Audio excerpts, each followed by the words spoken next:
In Aquaman and the Lost Kingdom, the audience is reintroduced to Arthur Curry, the reluctant king of Atlantis, a character made famous by Jason Momoa's charismatic portrayal. After the high-octane adventure of the first Aquaman film, 2018, and his role in the Justice League, Arthur's life has settled into a new rhythm. He is no longer the outcast son of the sea god, but a ruler with a crown, with all the political and personal baggage that comes with such a title. The film opens with a quiet reflection of this change in Arthur's life. Arthur stands atop the throne of Atlantis, gazing at the ocean stretching before him, the weight of leadership pressing on his shoulders. He is no longer just the rebellious hero who once discovered his true legacy, nor the charming and carefree adventurer seen in the first movie. Now, as king of Atlantis, he carries the heavy responsibility of governing a realm divided between factions of Atlantis and the surface world. His internal struggle is one of balance. How does one manage a world full of ancient traditions while pushing for progress? The stakes are no longer just about conquering a villain or winning a battle. They're about sustaining peace for the future. Atlantis, despite being the kingdom of the seas, has been in turmoil since the battle for the throne in the first movie. Though Arthur's victory over his half-brother Orm, Ocean Master, and his subsequent ascension to the throne brought a degree of peace, the cracks in Atlantis' societal fabric remain. The city is beautiful, and its people proud, but political tension brews beneath the surface. The various factions of Atlantean society, each with their own desires and goals, remain divided, and Arthur's role as king is often questioned. Some believe his rule is too young, too influenced by the surface world, while others see him as the rightful leader who can bring Atlantis into a new age. The film doesn't just rely on spectacle, it takes time to show Arthur's deep internal conflict. Despite his position, Arthur is uncertain about his place. He often finds himself caught between the expectations of his people and the personal desire for freedom. As much as Arthur has embraced his Atlantean roots, his heart is still tied to the surface world, the world of his human mother. He's lived a life of both worlds, caught between two identities that feel separate but are inextricably linked. His half-human, half-Atlantean heritage gives him an unparalleled understanding of both realms, but it also makes him an outsider in both. Arthur often feels disconnected from his people, despite his love for them, and from the surface world, despite his ties to it. These conflicting identities weigh on Arthur, and the opening scenes of the film subtly emphasize this emotional complexity. He is not the carefree, wisecracking hero we saw in the first movie, nor the harsh, commanding leader of the battlefield. Instead, he's a man learning to come to terms with his responsibilities, all while questioning whether he is the right person for the job. Should he rule with the authority of his birthright, or can he combine the best elements of both worlds to lead Atlantis into a new era? In these quieter moments of reflection, we also get a glimpse into Arthur's relationship with Mira, Amber Heard, who has returned as both his ally and his love interest. Their dynamic is no longer one of flirtation and passion, rather, it's built on the understanding of what it means to rule together. Mira has her own strengths and a strong sense of justice, which complement Arthur's more unorthodox, at times reckless, approach. Their relationship, though still romantic, is marked by a deep mutual respect for each other's capabilities as rulers and as individuals. Mira has also experienced the weight of the throne as a queen, and it's clear that her support of Arthur is both personal and political. However, both characters struggle with their roles. Mira's potential as a ruler has often been overshadowed by the myth of the Aquaman persona, and she too faces her own questions about how to serve her people while supporting the man she loves. In the midst of this internal strife, the opening scenes introduce Arthur's attempts to unite the disparate factions of Atlantis. Some leaders want war, others seek isolation, and a few have their eyes on power beyond the ocean. Arthur's primary challenge is maintaining unity in a city that has been at war for so long. However, Arthur's diplomatic efforts are quickly tested when a new and ancient threat emerges, one that promises to destabilize everything he has worked for. This new danger comes from within the depths of Atlantis, from an area thought to be long lost. The Lost Kingdom. The Lost Kingdom refers to an ancient and hidden part of Atlantis that once thrived before the rise of the modern Atlantean city. Ruled by an ancient dynasty, the Lost Kingdom vanished into myth, its rulers erased from history. The film sets the stage for an intense exploration of this lost world, with Arthur finding himself once again at the center of a race against time to protect Atlantis and the surface world from a threat that goes back to the very origins of the oceanic civilization. The threat is tied to both the mystical and the political heart of Atlantis, and Arthur's mission to stop it will test his leadership, his strength, and his sense of identity more than ever before.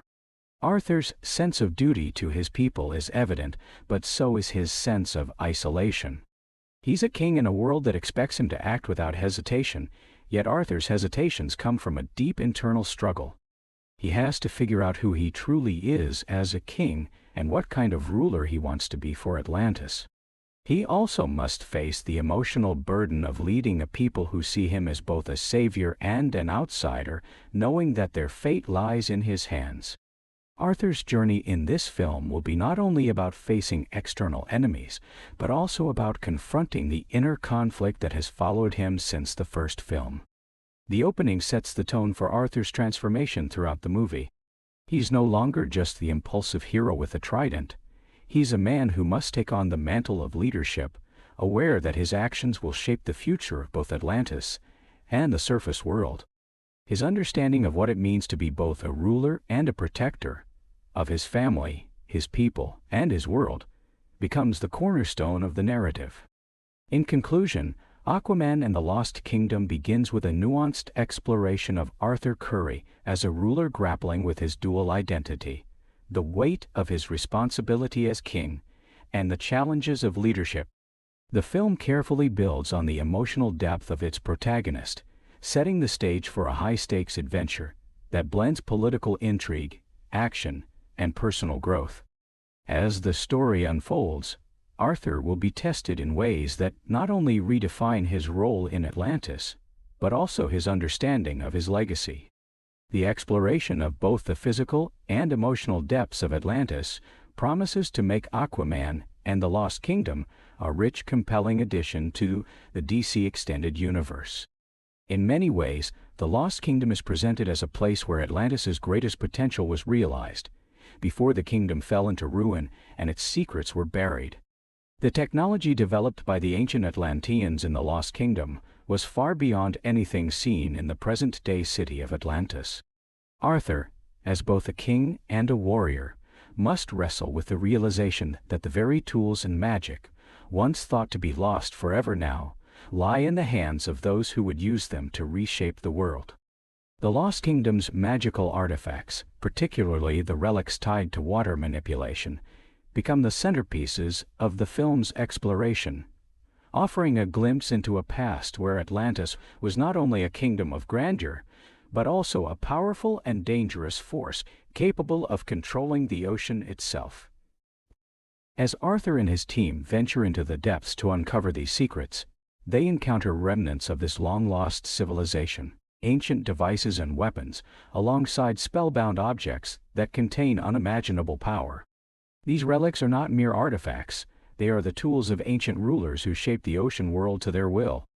The deep magic tied to these objects is something Arthur, despite his great strength and experience, cannot fully comprehend.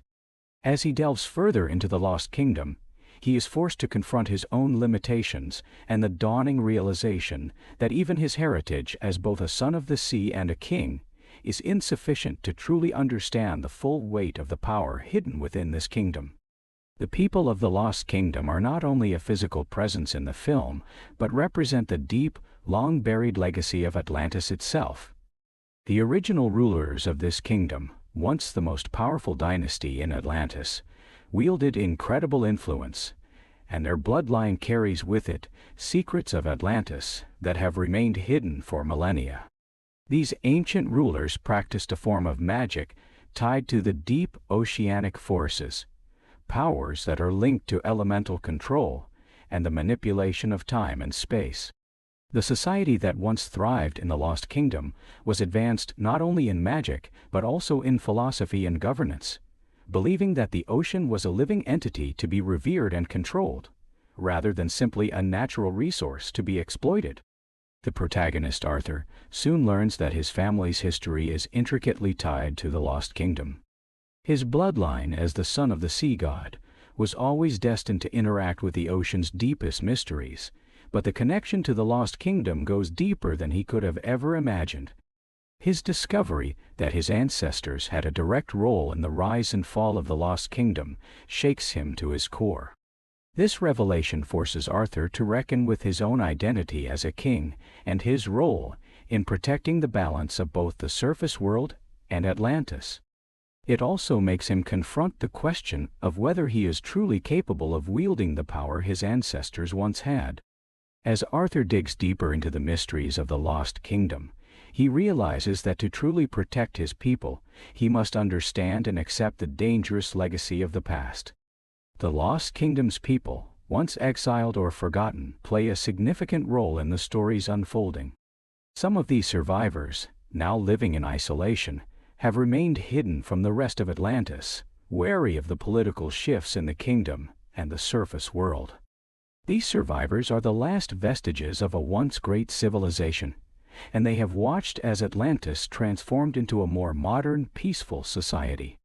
Their resentment of the current state of Atlantis and their belief that the original, more powerful ways of ruling should be restored become a key motivator for the antagonistic forces within the Lost Kingdom. His position is not one that is universally accepted. While some Atlanteans regard Arthur as the rightful ruler, others are skeptical of his leadership. Arthur, being only half Atlantean, is seen by some as an outsider who does not truly understand the traditions and values of their ancient civilization. His more progressive approach to governance, influenced by his human heritage and experiences, contrasts sharply with the more traditional conservative factions within Atlantis who believe in maintaining the status quo. These factions question his authority, challenging his decisions and his ability to rule justly. This creates a deeply political environment where Arthur's every move is scrutinized, and even his closest allies are divided in their support of his leadership. One of the key elements of Arthur's struggle is his inability to unite the various factions of Atlantis. Atlantis is a vast and complex society, with different regions, cultures, and groups that all have their own interests. Some factions believe in the rule of the ancient Atlantean royal family, advocating for a more autocratic and isolationist Atlantis, while others, influenced by Arthur's own progressive leadership, call for integration with the surface world and greater openness. The tension between these factions constantly threatens the stability of Atlantis, and Arthur finds himself in the unenviable position of having to navigate these divisions. Why? In addition to dealing with political dissent, Arthur is also faced with the challenge of addressing the desires of his people. Some Atlanteans still look to his half-brother Orm, the former king, as a symbol of power and traditional Atlantean values. While Orm is imprisoned for his past actions, his influence lingers in the hearts of those who see him as the rightful ruler, believing that Arthur's rule is a temporary and flawed solution. This division within Atlantis creates an ongoing source of tension and doubt for Arthur, who feels the constant pull between his vision for the future and the desire to honor the traditions of Atlantis's past. These challenges are compounded by the constant threat of external forces. Throughout the film, Arthur is reminded that his responsibilities as a king are not just about diplomacy and politics, but about protecting his kingdom from enemies, both within and outside. The arrival of a new antagonist from the Lost Kingdom, who seeks to restore Atlantis to its ancient, more aggressive ways, forces Arthur to confront the limits of his power and his leadership. He is faced with the difficult question of whether he can protect Atlantis without sacrificing his ideals of peace and unity. Beyond the political and external pressures, Arthur's personal struggles with leadership are deeply rooted in his own sense of identity and purpose. Throughout the film, he is forced to confront the reality that he is not just a king, but a man who must sacrifice his personal happiness for the greater good. While Arthur desires to find peace with his family and lead a quiet life, the demands of his position constantly pull him back into the fray. His relationship with his wife, Mira, becomes strained as they both struggle with the burden of their roles. Mira, as a powerful queen in her own right, shares the weight of governance, but her relationship with Arthur is tested as they are pulled in different directions by their respective duties. Arthur's internal conflict is most evident when he faces the temptation to revert to the power and magic of the Lost Kingdom.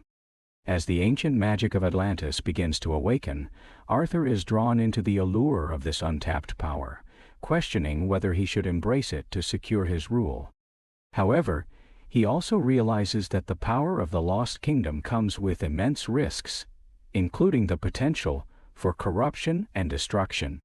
Arthur's personal journey becomes one of self-discovery as he learns that leadership is not just about wielding power, but about making difficult decisions, even at the cost of personal sacrifice. This internal conflict is mirrored in his relationship with his half-brother, Orm Dorin. Although Orm initially appears as a secondary character, he plays a critical role in Arthur's development. Their rivalry, once rooted in family conflict, evolves as they are forced to work together to protect Atlantis from the rising threat. Orm, who once sought to overthrow Arthur's rule, begins to show signs of redemption and starts to understand the complexity of Arthur's position. This shift in their relationship represents a significant part of Arthur's growth as a leader. He learns to trust others, even those who have once been adversaries, and to accept that leadership requires collaboration, humility, and the ability to forgive. As the movie progresses, the consequences of Arthur's leadership become more apparent. He is forced to make choices that will impact the future of Atlantis and the entire oceanic world. His journey of self-discovery as a king is fraught with difficult decisions, many of which challenge his personal values. These decisions are not made lightly, and Arthur is haunted by the knowledge that, as king, his choices are never just about him, they affect the lives of millions. In one pivotal scene, Arthur faces the potential collapse of his rule, when a series of attacks by the Lost Kingdom's forces threaten to destabilize Atlantis. The attack is not just military. It's a psychological assault that calls into question Arthur's ability to protect his people. He must navigate the political infighting, confront the forces of magic, and rally the divided factions of Atlantis to stand united. In this moment of crisis, Arthur is forced to rely on his understanding of both Atlantean and surface world philosophies. He must find a balance between his heritage and his vision for the future. By the end of the film, Arthur's struggles with leadership culminate in a moment of clarity. He finally accepts the reality that leadership is not about power or control, but about guiding people toward a common vision. His rule as king is solidified, not through the dominance of power, but through his willingness to make sacrifices and to embrace the values of unity and peace. The film shows that while Arthur may never be fully accepted by all of Atlantis, he has earned the respect of those who truly understand the weight of leadership. His journey toward becoming a wise and just king is not without its challenges, but it is ultimately one of growth and self-acceptance. In Aquaman and the Lost Kingdom, Arthur's struggles with leadership mirror the complexities of real-world governance. His journey is a reminder that being a leader requires more than just strength. It requires wisdom, compassion, and the ability to navigate complex political landscapes. Through his personal growth and the challenges he faces, Arthur comes to embody the true qualities of a ruler, not just through force, but through understanding and respect for his people and the world around him. One of the most compelling and complex character arcs in Aquaman and the Lost Kingdom is that of Orm, also known as Ocean Master, played by Patrick Wilson.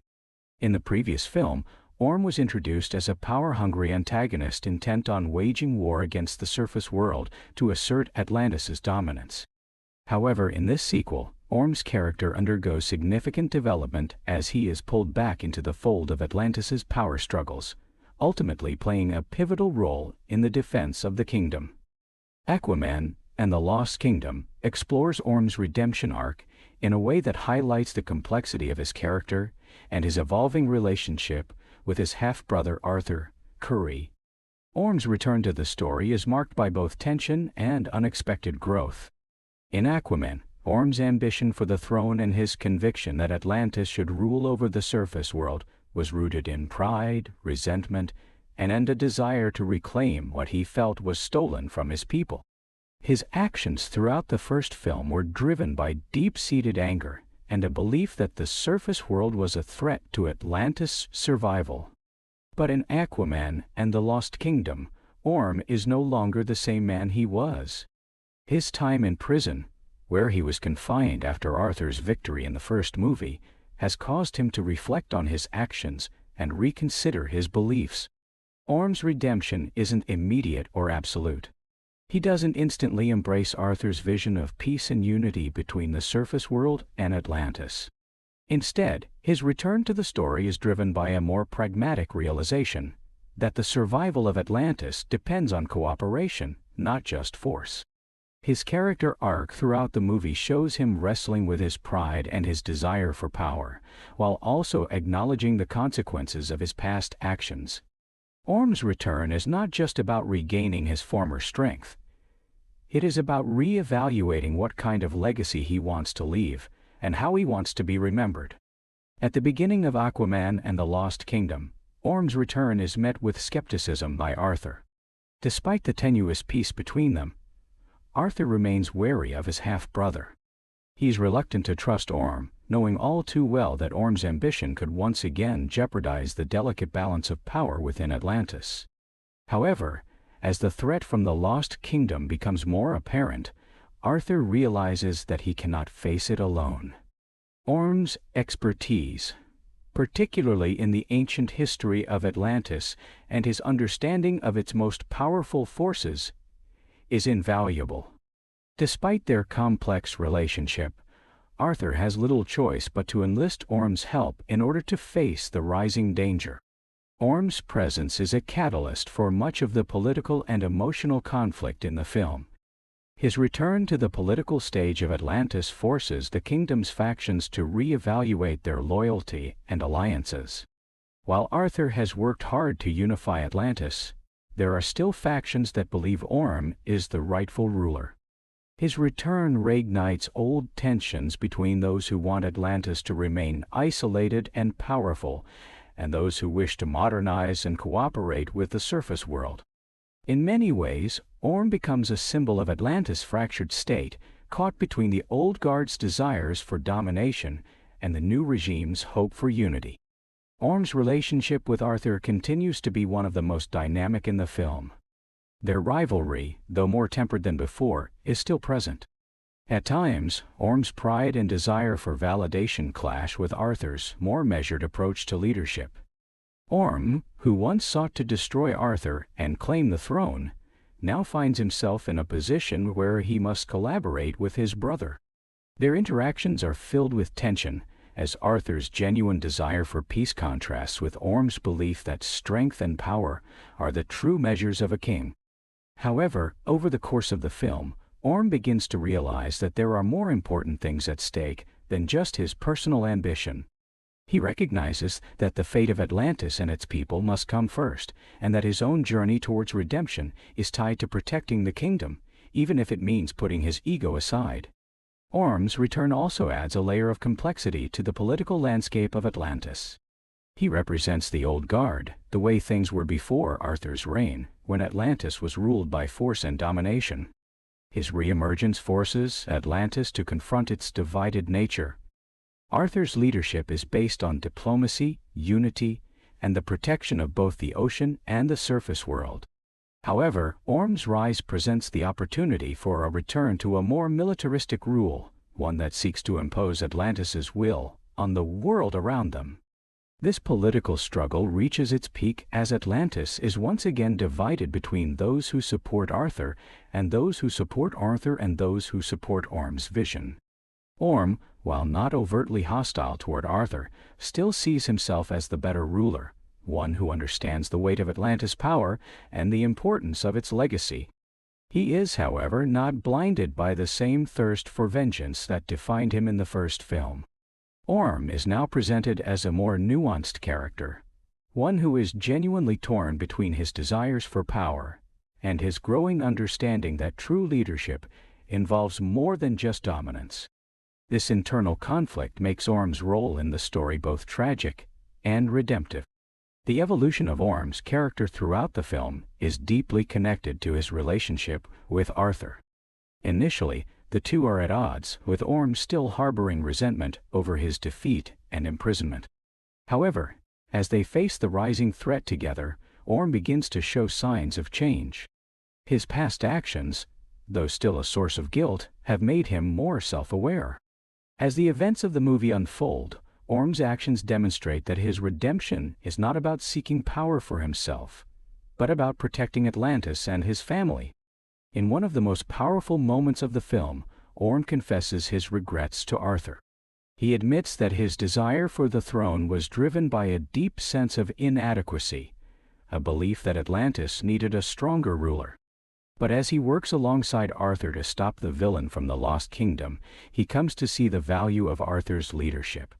Arthur, in turn, learns to appreciate his half-brother's wisdom and strength, recognizing that their partnership is the only way to ensure Atlantis' survival. This shared experience leads to a moment of mutual respect between the two brothers, a moment that, while not completely erasing their past conflict, signifies Orm's true redemption. Orm's redemption arc is completed when he chooses to put the needs of Atlantis above his own ambitions. He helps Arthur defeat the villain from the Lost Kingdom, using his knowledge of Atlantis' ancient powers to turn the tide in their favor. By the end of the film, Orm is no longer the power-hungry villain he once was, but a man who has learned the importance of protecting his people. His role in the film underscores the idea that redemption is not about erasing one's past mistakes, but about acknowledging them and working toward a better future. At the conclusion of Aquaman and the Lost Kingdom, Orm's arc comes full circle. His decision to aid Arthur in the battle for Atlantis, and his willingness to work alongside him, marks the beginning of a new era for both brothers and the kingdom itself. Atlantis, once divided, is now united under Arthur's leadership, with Orm standing beside him, not as a rival, but as an ally. Orm's redemption is complete, not through the pursuit of power, but through his actions to protect the kingdom and acknowledge his role in its future. Orm's return, far from being a mere plot device, is integral to the thematic core of the film. It speaks to the complexities of family redemption and the idea that leadership is not about dominance, but about working together for the greater good. Orm's journey is one of self-realization, and his ultimate role in the story serves as a powerful testament to the idea that even those who have fallen from grace can find a way back, if they are willing to confront their past and change their future. At the heart of Aquaman and the Lost Kingdom lies a complex and enigmatic antagonist whose motivations transcend mere greed or power. Unlike many villains whose goals are clearly defined by their thirst for dominance, the villain in this story is driven by a deeply personal mission, rooted in both historical grievances and an ideological vision for Atlantis' future. The villain is a former ruler of the Lost Kingdom, an ancient and forgotten part of Atlantis that has been buried by time, yet its power is very much alive beneath the ocean's depths. This villain's ultimate goal is not just to conquer Atlantis but to restore it to its former glory, albeit through a more authoritarian and violent path. The villain's backstory is interwoven with the very origins of Atlantis, connecting them to the kingdom's ancient history in a way that makes them both a product of Atlantis' lost past and a symbol of its darkest ambitions. The Lost Kingdom, as revealed in earlier sections, was once a beacon of Atlantean power, built on ancient magic and technology that allowed its rulers to dominate the oceans. But as time wore on and Atlantis evolved, the Lost Kingdom fell into ruin, its rulers overthrown, and its secrets buried deep beneath the ocean floor. The villain, whose identity and legacy are tied to the kingdom's fall, seeks to resurrect that lost era and impose its absolute rule once again, this time with the modern power of Atlantis at their disposal. The antagonist's desire for revenge is rooted in their belief that the downfall of the Lost Kingdom was not a consequence of its own actions, but rather the result of betrayal and injustice. In their eyes, the surface world and the more modern diplomatic Atlantis have allowed the true power of the ocean to slip away. They view Arthur Curry's reign as a diluted version of the kingdom's former strength, believing that Atlantis' true legacy lies in its power over the seas, and not in the fragile peace Arthur has fought to maintain with the surface world. The villain sees themselves as a rightful heir to Atlantis' original, unchallenged power, viewing their ancestors as victims of a world that no longer respects the dominance Atlantis once held. In their mind, Atlantis' downfall came at the hands of those who would prefer peace over power, and it is their mission to return Atlantis to its militaristic, isolationist roots. This perspective paints the villain not as a simple tyrant, but as someone who believes that their actions are justified, based on the belief that Atlantis must be restored to its proper place as the dominant force of the oceans. For this villain, Atlantis' former glory represents not only power but survival. They are convinced that Atlantis must rule the seas in order to maintain its strength and influence in the world. This misguided sense of duty is what drives the antagonist throughout the film.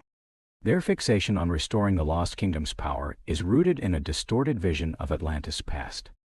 They believe that the ancient Atlanteans were not only the most advanced civilization, but the most deserving of dominion over the ocean and, by extension, the entire planet. Their ultimate goal is to harness the ancient magic and technology of the Lost Kingdom to not only overthrow Arthur's rule, but to dominate the world once again. The antagonist's methods, however, are far from idealistic. While they believe their actions are necessary for the survival of Atlantis, their approach is ruthless and manipulative.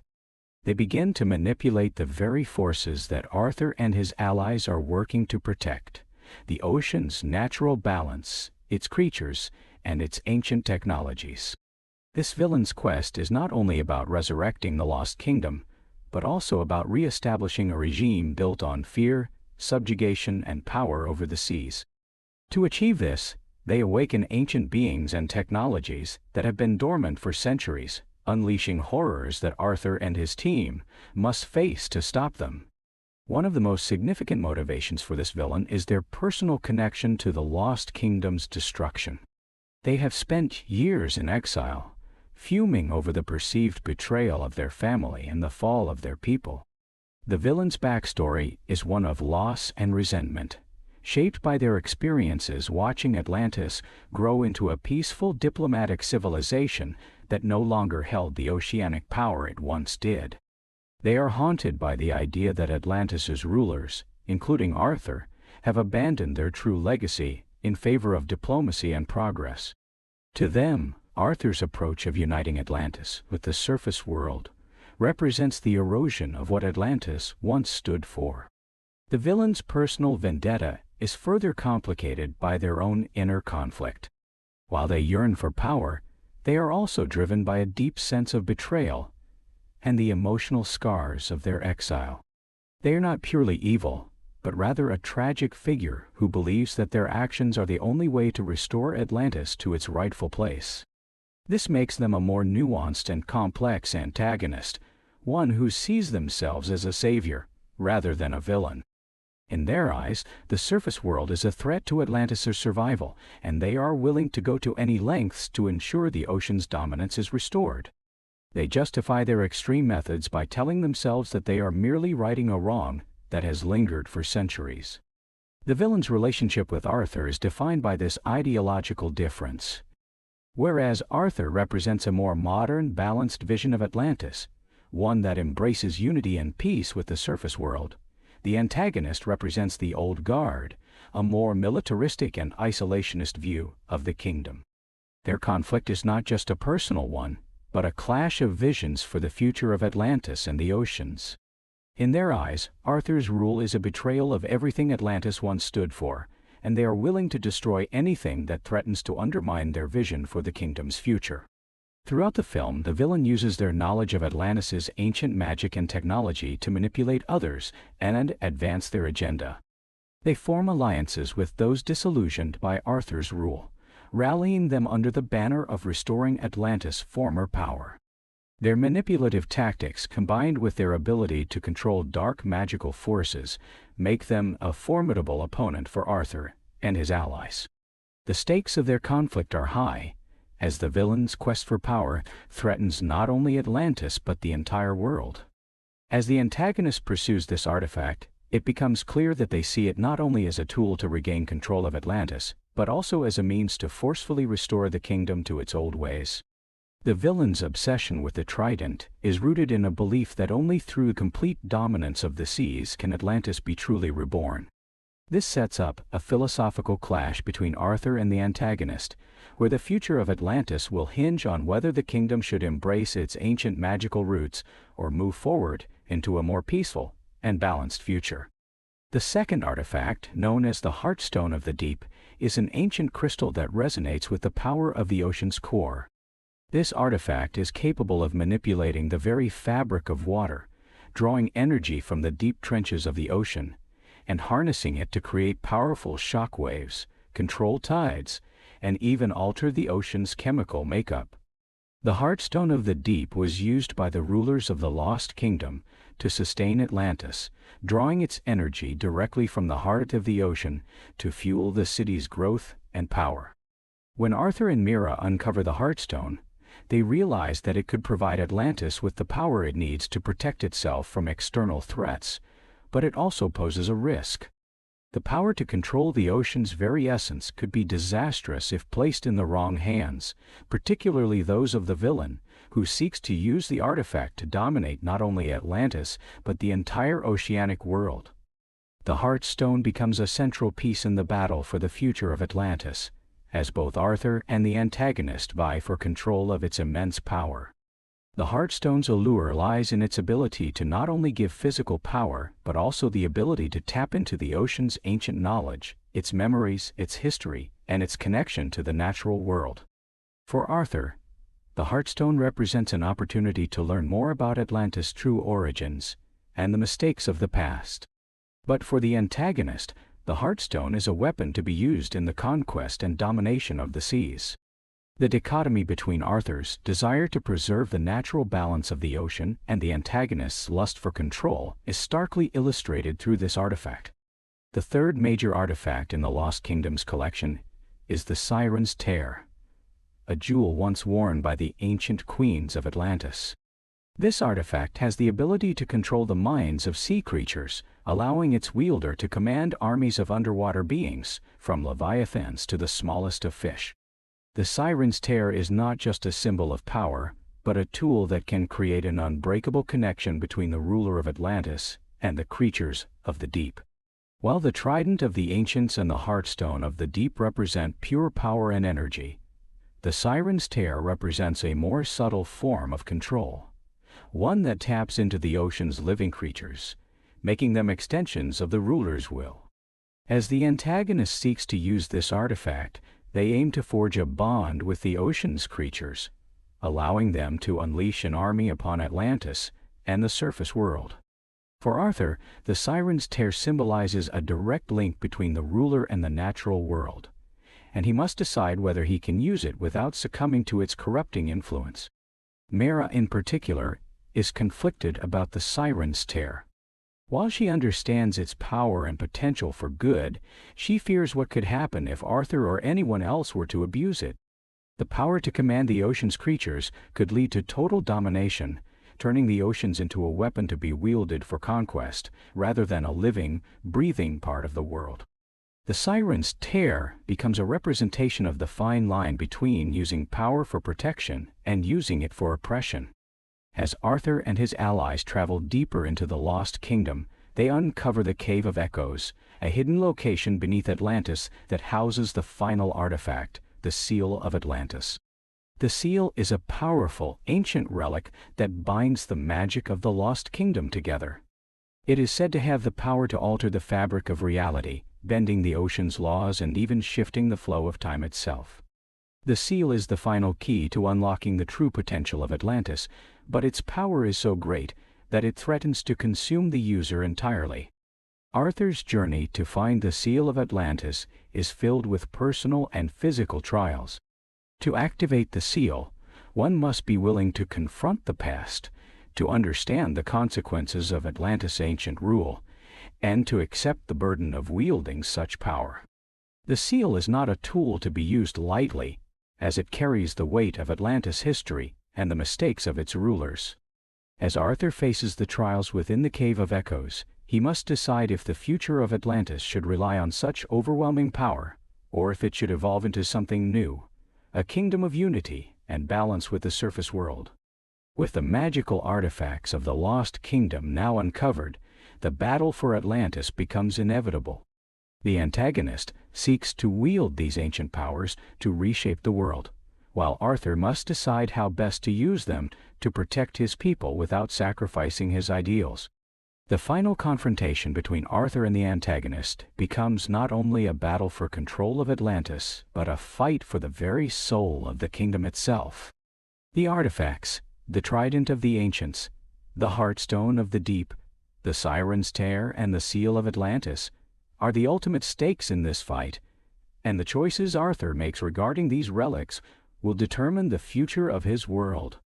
In Aquaman and the Lost Kingdom, Mira Amber Heard continues to evolve as both a character and a crucial figure in the battle to protect Atlantis and the surface world. Though Arthur Curry, Aquaman, is the central hero, Mira's presence is essential not only in supporting Arthur, but also in developing her own storyline that intertwines with the larger plot of the film. As the daughter of an Atlantean noble house and the rightful queen of Atlantis, Mira has always been portrayed as strong, resourceful, and deeply committed to her people. However, in this film, her character undergoes a significant arc that explores her own struggle for identity, leadership, and autonomy within the kingdom and in her relationship with Arthur. At the start of the film, Mira has come to terms with the dynamics of her relationship with Arthur. Their love story, established in the first Aquaman film, has matured, and they are now co-rulers of Atlantis. Yet, despite her noble background, Mira's role in the kingdom has always been overshadowed by Arthur's kingship. While Mira possesses formidable powers and an unshakable sense of justice, she is often relegated to the role of Arthur's advisor or his loyal partner. Aquaman and the Lost Kingdom shifts this dynamic, providing Mira with more agency and a deeper exploration of her identity and leadership skills. Mira's powers, which include her ability to control water, are not just visually stunning, but are also crucial to the film's plot. As Arthur faces the rising threat from the Lost Kingdom, Mira's powers become indispensable in combating the forces that seek to overthrow the kingdom. In battle sequences, she showcases her immense skill in manipulating water, using her abilities to protect Atlantis and engage in combat against powerful enemies.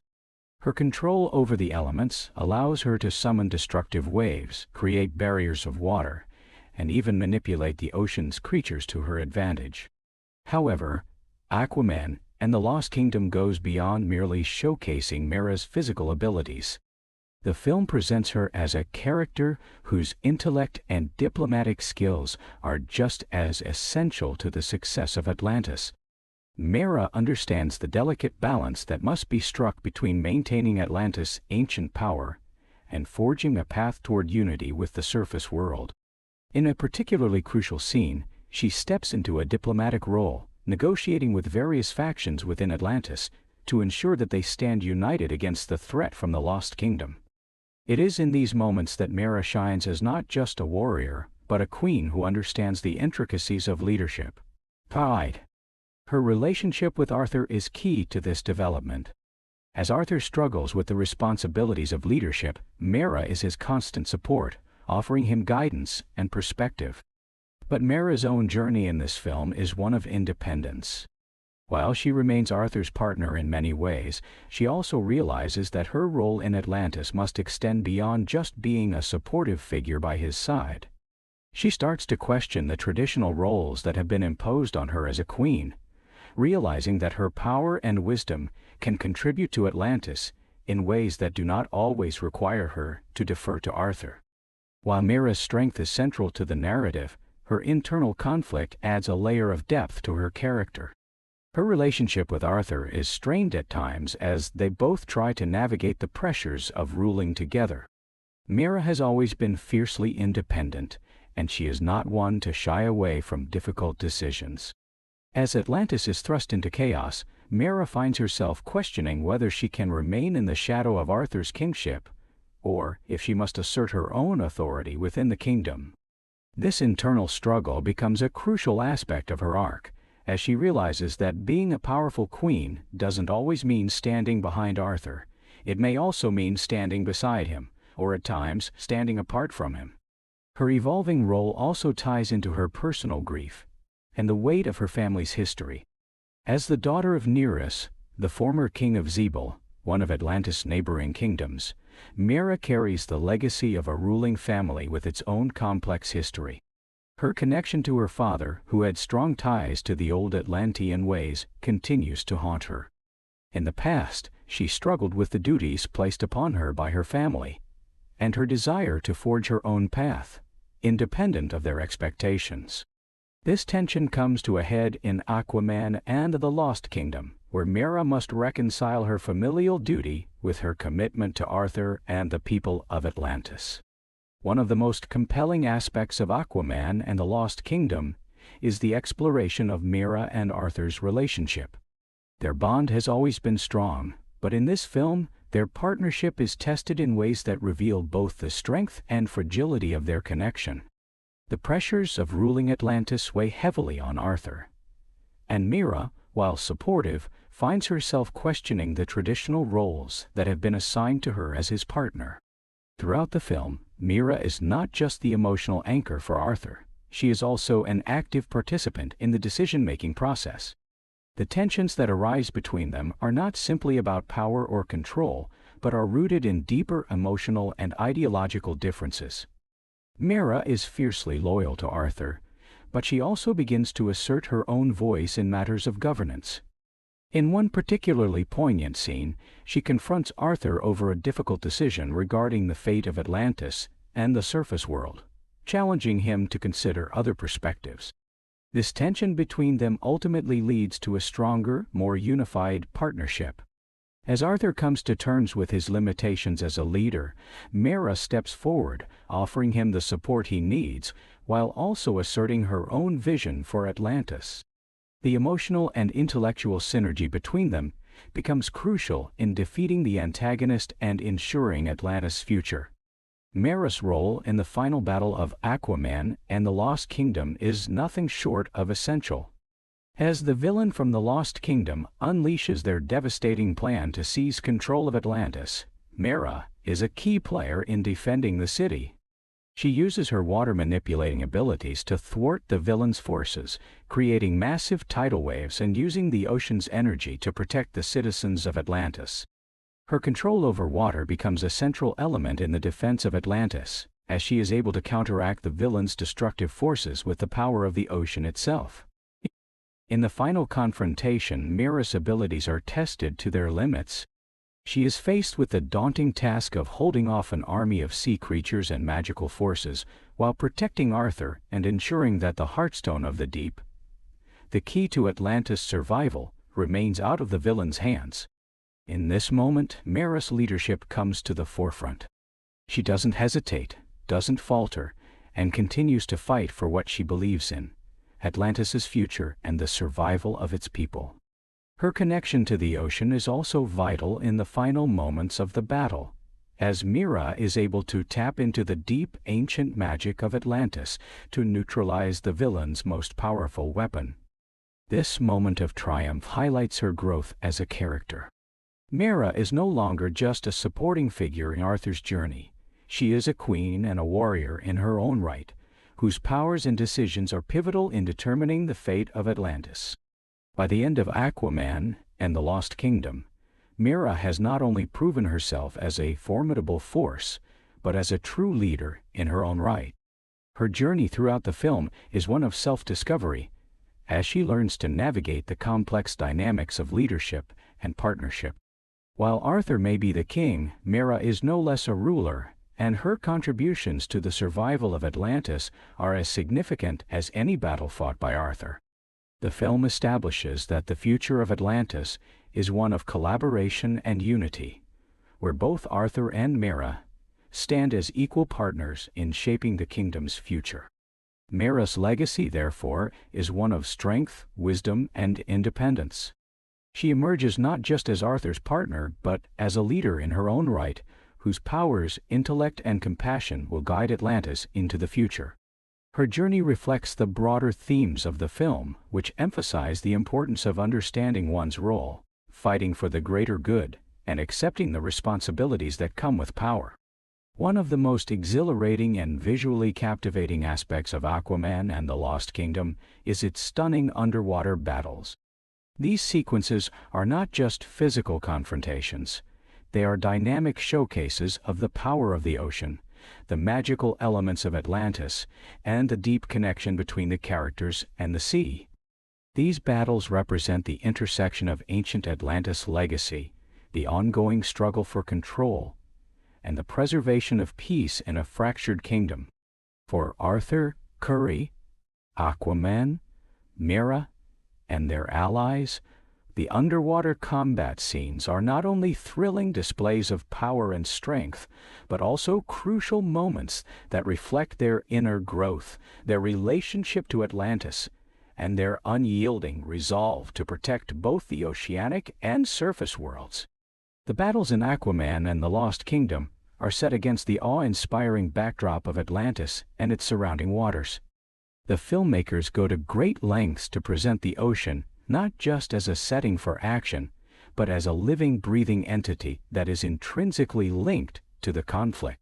The underwater battles take place in a world that is at once familiar and alien, full of strange creatures, ancient structures, and vast open spaces. The dynamics of these battles are inherently different from traditional land-based combat, as gravity, water pressure, and fluid dynamics add complexity to every movement, making the stakes feel uniquely high. Atlantis itself, with its grand architecture and intricate ruins, becomes an essential character in these sequences. The ocean's fluidity and unpredictability constantly shift the battleground, creating an ever-changing environment for both combatants and viewers. The way the characters interact with this space, swimming, propelling themselves with the force of the water, or using water currents as weapons, adds an entirely new dimension to the action scenes. The visual effects of the ocean's currents and the manipulation of water help to amplify the intensity of these battles, making them feel as though the sea itself is a powerful force with a Thaumigelan's army, led by the resurrected forces of the Lost Kingdom, brings with it a terrifying array of magical powers and sea creatures, many of which are awakened from the deep by the antagonist's magic. These creatures, which were once part of Atlantis' forgotten past, are now used as weapons in the battle for control of the kingdom. They include monstrous sea beasts, such as massive leviathans and armored creatures, as well as more magical entities that can manipulate water, shapeshift, and summon deadly storms. The underwater battles are made even more intense by the inclusion of these ancient creatures. They serve not only as physical adversaries, but also as symbols of the deep, uncontrollable power that the antagonist seeks to unleash. Arthur, Mera, and their allies must contend with these creatures, not only in terms of physical strength, but also by employing tactics that allow them to overcome the ancient magic that powers these monsters. In one harrowing sequence, Arthur faces a leviathan, a creature capable of creating massive tidal waves and wreaking havoc on the city of Atlantis. Arthur must use his knowledge of the ocean and his trident to fight back, but it is only through teamwork with Mera and their allies that they are able to subdue the creature and prevent further destruction. These battles are not just about defeating enemies. They are about reclaiming Atlantis' legacy and proving that the ocean is not a tool to be wielded for conquest, but a living force that must be respected and protected. The sea creatures, while initially seen as instruments of destruction, are eventually understood as beings with their own autonomy, furthering the film's theme of balance and understanding between the natural world and the inhabitants of Atlantis. The emotional stakes of the underwater battles are felt deeply by the characters. The destruction of Atlantis, the possible loss of life, and the fate of the kingdom itself weigh heavily on Arthur and Mira as they fight side by side. These battles are not just physical confrontations, they represent the larger struggle for the future of Atlantis. Arthur's commitment to protecting his people, despite his doubts and internal conflicts, becomes clearer with each fight. He is no longer fighting just for his kingdom.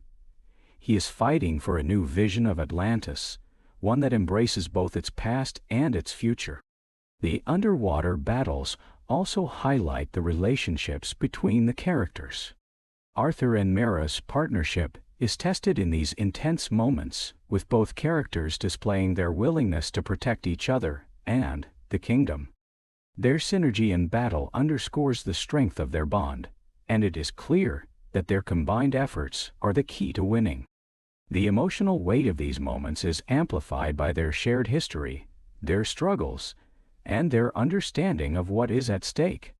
The final battle, which takes place in the heart of Atlantis, combines everything that has come before: the intense underwater combat, the magical elements, and the emotional stakes.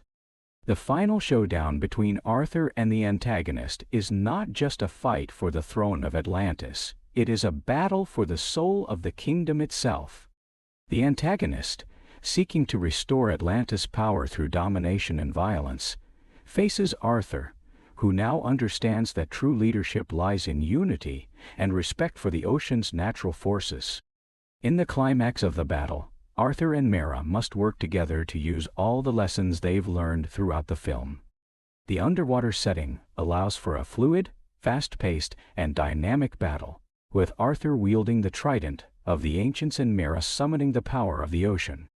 The final moments of the battle are a testament to their growth as characters and their unwavering determination to protect Atlantis and the surface world. In Aquaman and the Lost Kingdom, one of the most profound thematic threads that runs through the story is Arthur Curry's exploration of his legacy and identity. Having ascended to the throne of Atlantis in the previous film, Arthur has already proven himself as a hero and a king, but the emotional and philosophical challenges he faces in this sequel bring him to a deeper understanding of who he is and what his rule means for both the oceanic kingdom and the surface world. The film explores Arthur's struggle to define himself as a leader who must balance the competing aspects of his heritage, his duties, and his vision for the future. Arthur's journey in Aquaman and the Lost Kingdom is not just about physical battles or political maneuvers.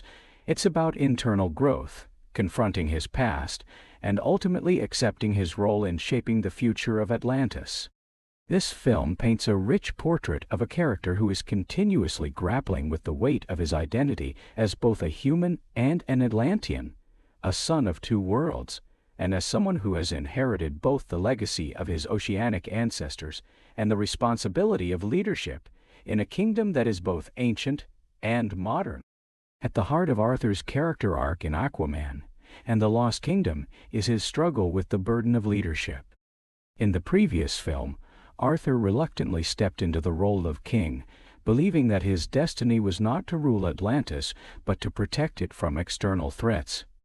Yet, as the new king, he faces the reality of governing a kingdom that is fraught with political divisions, ancient rivalries, and deep-seated cultural expectations. Arthur is torn between his desire to lead Atlantis toward a more peaceful and collaborative future with the surface world, and the pressure from more traditional factions within the kingdom that believe Atlantis should be a more isolationist and dominant force. This internal conflict makes Arthur's identity as king a complex one. He was never raised to be a ruler.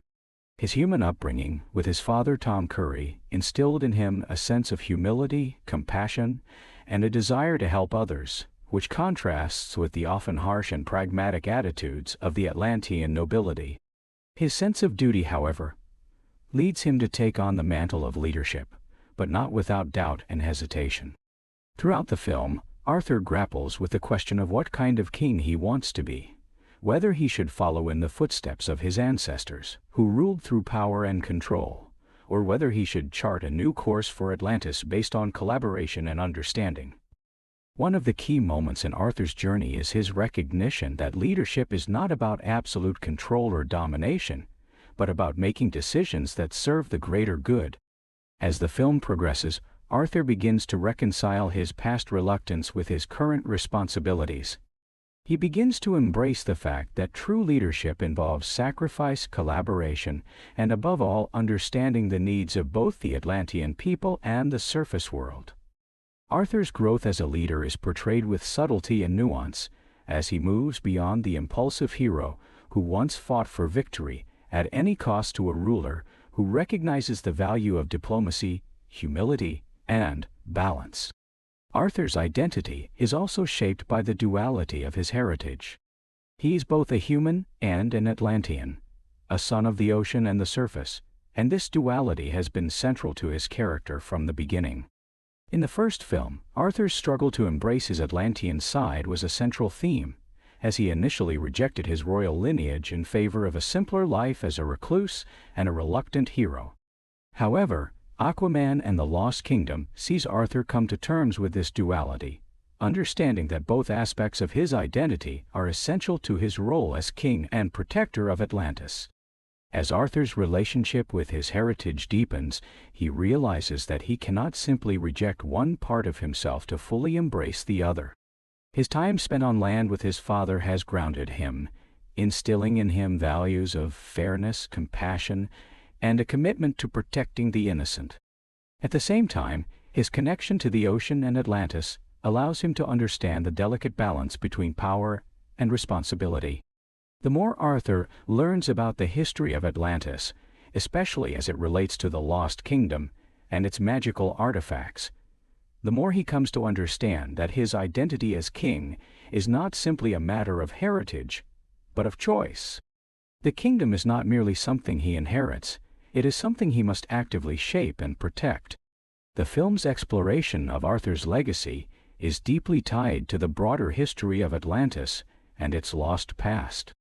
As Arthur uncovers the secrets of the Lost Kingdom, an ancient, magical part of Atlantis that was long thought to be buried, he is forced to confront the darker aspects of his people's history.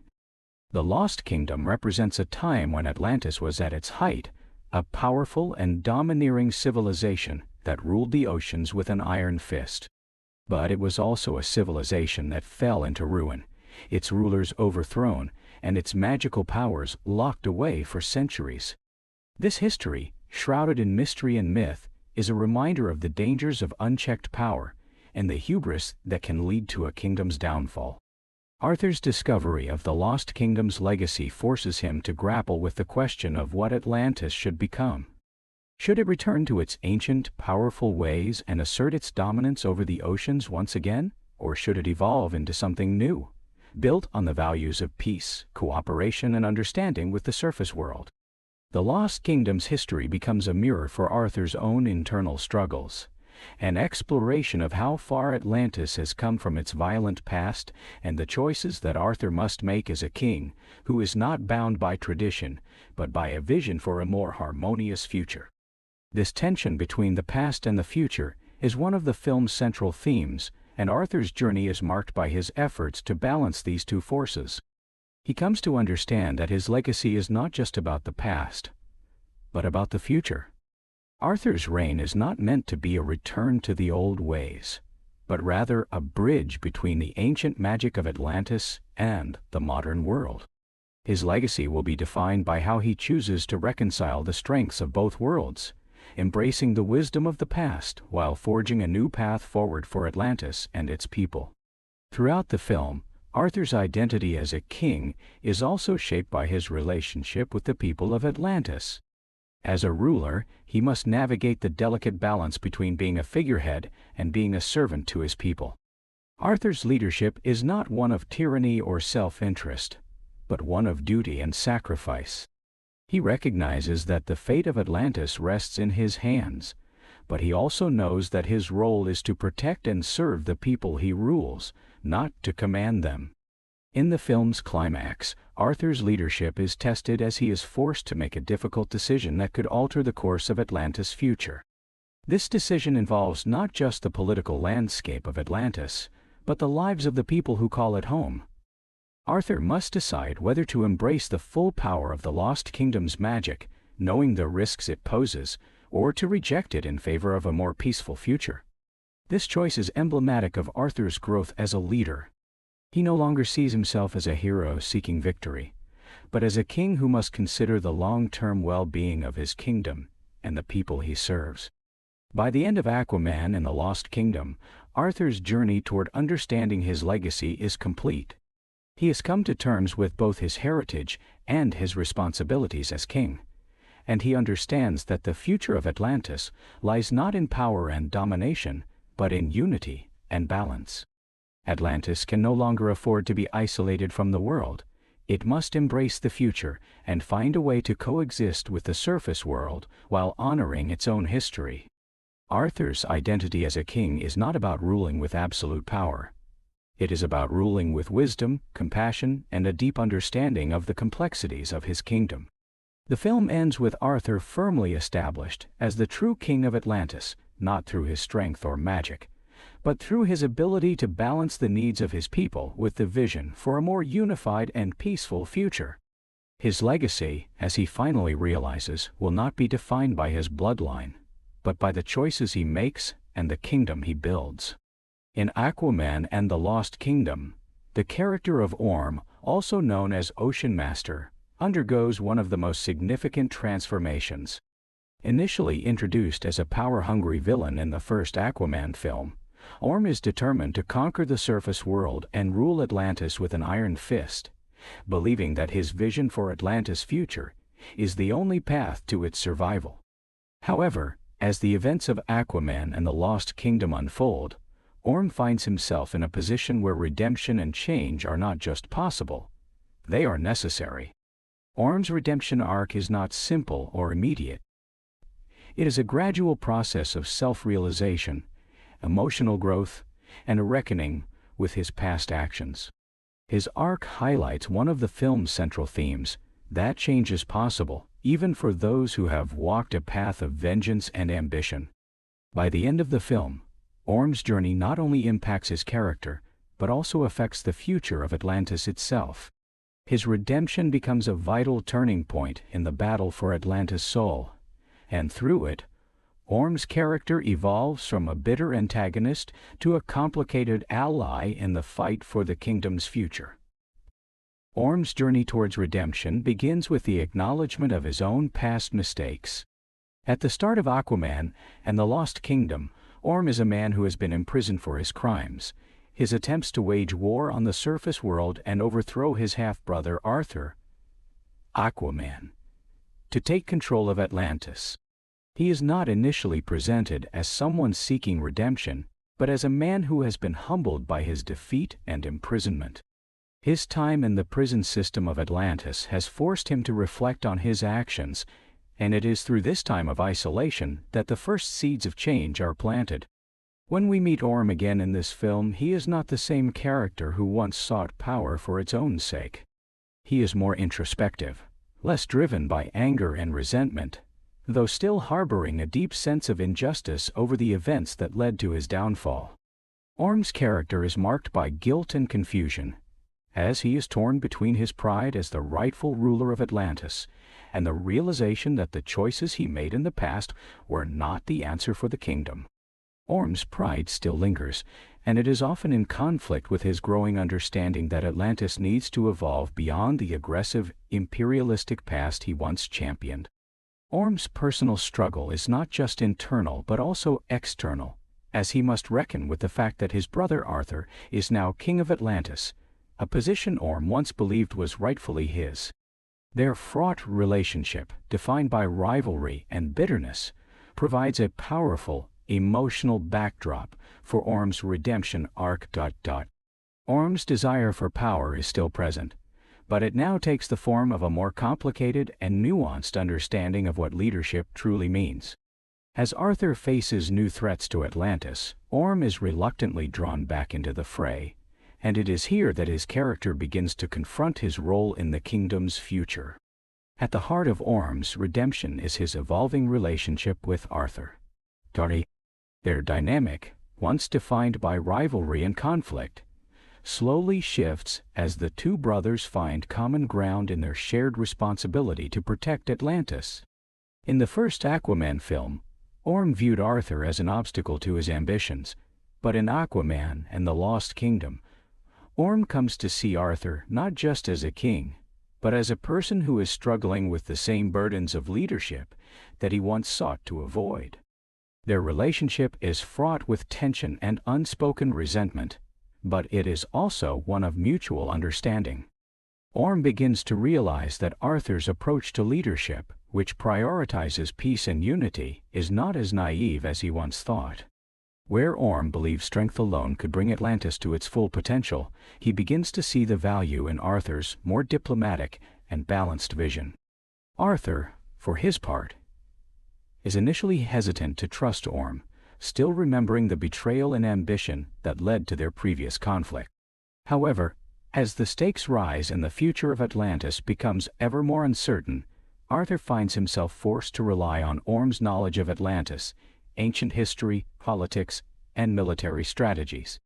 The turning point in their relationship comes when Orm makes the difficult decision to put aside his personal desires for power and assist Arthur in saving Atlantis. This is not an easy choice for Orm, who has spent so long harboring his belief that he was the true king. Yet, as the villainous forces of the Lost Kingdom threaten to destroy everything Arthur and Orm have fought for, Orm finally accepts that Atlantis cannot be saved by force alone. He begins to realize that the kingdom's future lies not in domination but in unity. Orm's redemption is not just emotional, it is also practical. He brings invaluable expertise to the table, particularly when it comes to navigating the deep, ancient magical forces that are at the heart of the conflict.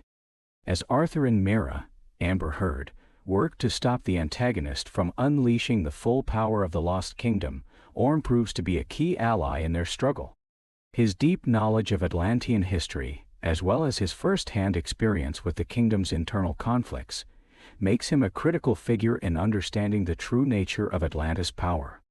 In one particularly pivotal scene, Orm helps Arthur decipher the hidden messages within ancient Atlantean texts that provide crucial information about the Lost Kingdom's magical artifacts and how to prevent them from falling into the wrong hands. His assistance is not born out of a desire for personal gain, but out of a recognition that Atlantis' survival requires cooperation. Orm's strategic mind, once focused solely on conquest, is now used to help Arthur defend Atlantis from destruction. This moment is crucial in Orm's redemption, as it marks the point where he chooses the future of Atlantis over his own ego and thirst for power. Orm's role in the final battle is also pivotal. As the antagonist's forces unleash chaos upon Atlantis, Orm takes part in the defense of the kingdom, fighting alongside Arthur and Mera to prevent the ancient magic of the Lost Kingdom from consuming everything. Orm is not merely fighting for his own redemption. He is fighting for the survival of Atlantis and the preservation of its future. In the final moments of the battle, Orm plays a key role in thwarting the antagonist's plan, using his knowledge of Atlantis' magical history to turn the tide in their favor. This final act of selflessness proves that Orm's redemption is complete, not through words, but through action. The final moment of Orm's redemption comes not in the form of grand gestures or declarations, but in a quiet act of recognition and reconciliation with Arthur. After the battle, the two brothers share a moment of understanding, acknowledging their past conflicts and accepting their roles in Atlantis' future. Orm, once obsessed with power and revenge, now understands that true leadership is about sacrifice, unity, and serving the people. He no longer sees Atlantis as a kingdom to be conquered, but as a kingdom to be protected and nurtured. Orm's redemption arc is completed when he chooses to stay in Atlantis, not as a rival to Arthur, but as a trusted advisor and an ally in the kingdom's reconstruction. His arc is a testament to the power of change and forgiveness, showing that even the most flawed individuals can evolve and contribute to something greater than themselves. Orm's journey highlights the importance of understanding one's mistakes, accepting responsibility, and choosing to work toward a better future. By the end of the film, Orm is no longer the villainous figure he once was. He is a man who has found his place in the kingdom, not through power or dominance, but through wisdom, humility, and a commitment to protecting his people. Orm's redemption is one of the most powerful transformations in Aquaman and the Lost Kingdom, and it serves as a reminder that even those who have fallen the farthest can find their way back if they are willing to change. Aquaman and the Lost Kingdom culminates in a thrilling final battle where Atlantis, threatened by dark forces from its ancient past, is ultimately saved by the combined efforts of Arthur Curry, Aquaman, Mera, and even his once-estranged half-brother, Orm, Ocean Master. However, the resolution of the conflict is not simply about defeating the antagonist. It is about what happens afterward, the aftermath of the battle, the process of restoration, and the delicate work of rebuilding a kingdom fractured by both internal division and external threats. The aftermath serves as a crucial point of reflection, not just for Arthur and his allies, but for Atlantis as a whole, as it confronts its tumultuous past and begins the journey toward a more unified and hopeful future. The victory in the final battle comes with a sense of relief, but it is tempered by the reality of what Atlantis has gone through. The conflict has left scars, physical, emotional, and political, that cannot simply be erased. As the dust settles, Arthur stands amidst the ruins of the capital city, surveying the damage. Atlantis once again is left in pieces. Yet, in this moment of destruction, there is a glimmer of hope. Arthur understands that this is not just a fight for survival. It is a fight for the future of Atlantis and its place in the world. The victory is not the end of the story, but the beginning of the work needed to restore the kingdom to its full potential. For Arthur, the aftermath is a time of reflection. The personal stakes have never been higher. As king, his duty is not just to lead Atlantis in battle but to restore it, to heal the divisions within his kingdom and between Atlantis and the surface world. The internal strife that has plagued Atlantis for so long will not vanish with a single victory. The road ahead will require patience, diplomacy, and the wisdom to rebuild trust among the factions of Atlantis, all of whom have their own vision for the kingdom's future. One of the first challenges Arthur faces is the widespread skepticism among his people. Though he has fought to protect them, many Atlanteans still question his legitimacy as king, given his mixed heritage. They see him as an outsider, unworthy of carrying the mantle of leadership, and they long for a return to the old ways of power and dominance that Orm once espoused. Arthur's victory is only a temporary balm for these wounds. The real test lies in his ability to prove that his rule will be one of unity, healing, and balance. The restoration of Atlantis is a massive undertaking, and it is not one that Arthur can do alone. He must work to bring together the fractured factions of Atlantis, some of which still favor Orm's more militant approach to ruling, while others have embraced the more progressive vision Arthur has fought for. The damage done by years of political infighting, betrayals, and the fear instilled by the antagonist's rise to power is still fresh in the minds of many. Arthur's first steps toward rebuilding involve diplomatic efforts aimed at unifying the various factions within Atlantis. He works closely with Mera and Orm to address the grievances of the various regions of Atlantis, those who believe that the city-state should isolate itself from the surface world, those who wish to increase Atlantis' power, and those who long for a more peaceful, collaborative future. Arthur's role is to reconcile these competing visions and find a path that leads Atlantis toward a future of peace and cooperation. Orm, in particular, becomes an unlikely but essential ally in this effort. Though he remains a complex and sometimes contradictory figure, Orm's experience with the old ways of Atlantis gives him a unique perspective, on the political and social divisions within the kingdom.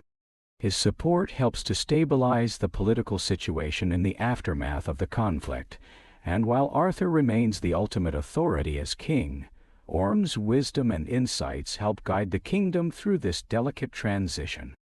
In a poignant moment, Orm formally acknowledges Arthur's leadership, accepting the fact that his own reign was marked by failure and that the future of Atlantis lies with Arthur. However, Orm's role in the restoration process is not one of simple submission. Rather, he helps shape the kingdom's future by working alongside Arthur and Mira to propose solutions to the challenges Atlantis faces. His redemption arc is fully realized as he transforms from a bitter antagonist to a trusted advisor who is no longer driven by the thirst for power, but by a desire to see Atlantis thrive. His willingness to put aside personal ambition for the good of the kingdom marks the turning point in his character's development and plays a significant role in the restoration of peace and stability in Atlantis. While Arthur and Orm work to restore political unity, Mira plays a vital role in the social and cultural rebuilding of Atlantis. As a queen in her own right, Mira has always been a powerful figure, and her abilities and leadership skills are more crucial than ever in the aftermath of the battle. She helps coordinate efforts to rebuild the damaged city, using her powers to manipulate water and summon the ocean's forces to help restore Atlantis' infrastructure. Mira's role in the restoration is also symbolic. She embodies the idea that the strength of Atlantis lies not just in its military might or magical powers, but in its people's ability to come together and work for the greater good. Mira, with her deep understanding of both the land and the sea, helps bridge the gap between the surface world and Atlantis. Her influence becomes essential as she mediates between those who still harbor distrust for the surface world and those who wish to see peace between the two realms. As the film progresses, Mira's leadership becomes more defined, and she steps into a role that is not just supportive of Arthur, but equally essential in shaping the future of Atlantis. She offers a fresh perspective on how Atlantis can remain a powerful kingdom while also fostering relationships with the surface world, advocating for diplomacy, environmental stewardship, and the protection of Atlantis' natural resources. One of the key themes in the aftermath of the battle is the need for Atlantis to reconcile with the surface world. While Arthur has always believed in the possibility of peace and cooperation between the two realms, the journey toward that goal is far from easy. The film's resolution emphasizes the importance of diplomacy and mutual respect in shaping the future of both worlds. Arthur must convince the leaders of the surface world that Atlantis, now united under his rule, is not a threat, but a potential partner in protecting the planet's oceans and resources. As part of the restoration, Arthur works to open diplomatic channels between Atlantis and various surface nations, positioning Atlantis as a global force that will help protect the oceans and support environmental sustainability. His efforts are met with skepticism and fear from some world leaders who view Atlantis as an unknown power. However, Arthur's commitment to unity and peace, combined with Mira's influence, begins to break down these barriers, and by the end of the film, the first steps toward cooperation between the surface world and Atlantis have been taken. The bridging of these two worlds is also a personal journey for Arthur, as he must confront the deep-seated divisions between his Atlantean heritage and his human upbringing. Through his leadership and vision for the future, he begins to understand that both worlds can coexist and thrive together. His identity, as both a human and an Atlantean, is no longer a point of conflict, but a source of strength, allowing him to navigate the complexities of both realms. The restoration of Atlantis is not just a physical rebuilding of the city, but a symbolic rebirth of the kingdom itself. In the final scenes of the film, as Atlantis is rebuilt, the city's grand architecture begins to take shape again. Its ancient structures, once broken and abandoned, now reflect the new vision for the kingdom. The ocean's power is harnessed not for destruction, but for healing, with the ocean's currents and tides working in harmony with the kingdom's restoration efforts. This process of rebirth extends to the people of Atlantis as well. The kingdom's culture, once marked by division, is now characterized by unity and a shared sense of purpose. The lessons learned from the Lost Kingdom, with its ancient magic and unchecked power, serve as a cautionary tale that shapes the future of Atlantis. No longer focused on domination or isolation, Atlantis emerges as a kingdom that values peace, diplomacy, and coexistence with the surface world. In the final moments of the film, Arthur reflects on his journey. He has faced external threats, internal divisions, and personal doubts, but through it all, he has remained committed to his vision for a unified Atlantis. His rule, though challenged, is solidified as one of strength, wisdom, and compassion. Atlantis has been restored, not just physically, but morally and politically, and Arthur's legacy as king is assured. As the camera pulls back, showing the rebuilt city of Atlantis and the horizon stretching beyond it, Arthur stands as both a ruler and a symbol of what Atlantis has become, a kingdom that has overcome its past, embraced its future, and found its place in the world.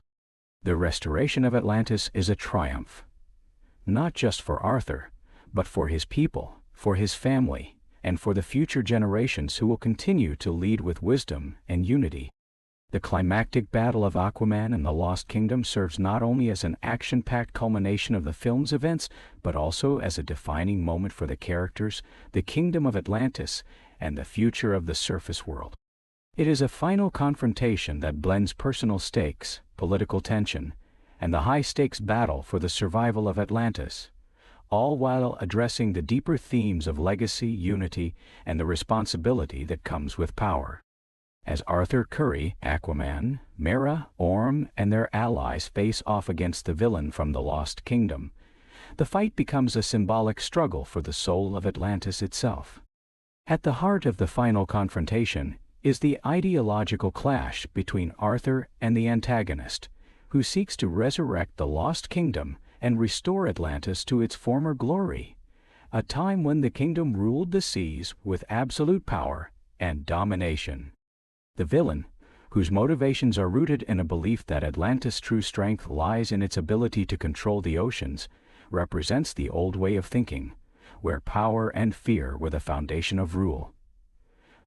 They believe that Atlantis' past, marked by conquest and isolation, is the only way forward, and that Arthur's vision of peace, unity, and cooperation with the surface world is a weak, misguided attempt to escape their true destiny.